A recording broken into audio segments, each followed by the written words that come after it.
আজ ছিল রবিবার আর আমরা গেছিলাম বাড়ি। সকাল থেকে প্রচুর বৃষ্টি হচ্ছে, তাই জেঠুদের দেওয়া তাল দিয়ে মা বলল তালের ফুলুরি বানাবে।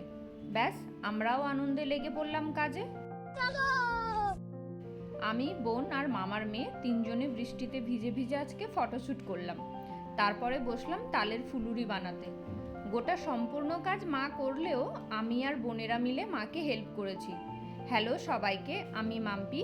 চলুন তবে তালের ফুলুরির রেসিপিটা শেয়ার করি। দাঁড়ান, তার আগে আমাদের ছোট্ট বাগানটা আপনাদের ঘুরে দেখাই।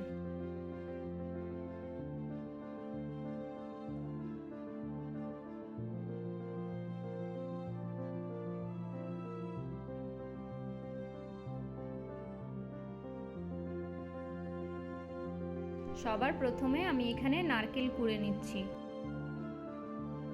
তালের পিউরিটা মা আগের থেকে বের করে রেখেছিল, তাই ভিডিওটা আর এখানে নেই। আতপ চালটা মা এখানে পিষে রেখেছে। এবার এই পিষে রাখা চালের মধ্যে সুজি আর ময়দা পরিমাণ মতো, চিনি দিচ্ছে স্বাদ অনুযায়ী, দিয়ে দিচ্ছে তালের পিউরি, সাথে দিচ্ছে কালো জিরে আর দুটো ফাটানো এলাচ, সামান্য লবণ স্বাদের জন্য। এবার পুরো উপকরণগুলোকে ভালোভাবে মাখিয়ে নিতে হবে। কিছুক্ষণ মাখানোর পর দিয়ে দেব নারকেল কোড়া। উপকরণগুলো যত ভালোভাবে মাখানো হবে তালের ফুলুরি কিন্তু ততটাই নরম হবে। মাখানোর পর যদি মনে হয় পিউরিটা শক্ত হয়ে গেছে তাহলে জল দেওয়া যেতে পারে।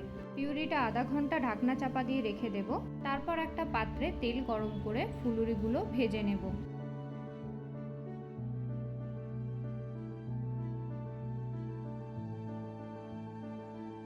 দেখুন কত সুন্দর ফুলেছে আর খুব নরমও হয়েছে। এইভাবে পরপর ফুলুরিগুলোকে ভেজে নেব।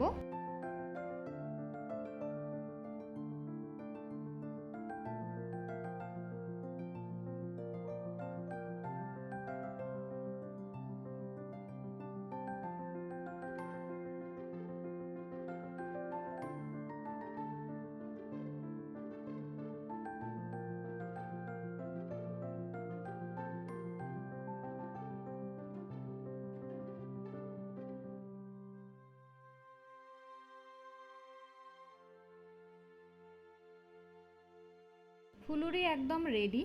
বোনেরা নিয়ে খেতেও বসে গেছে। আপনারাও বাড়িতে এই পদ্ধতিতে বানিয়ে দেখুন। আশা করছি খেতে খুব সুস্বাদু আর নরম হবে। ধন্যবাদ সবাইকে। সবাই ভালো থাকবেন, সুস্থ থাকবেন। দেখা হচ্ছে পরে অন্য কোনো একটা ভিডিওতে।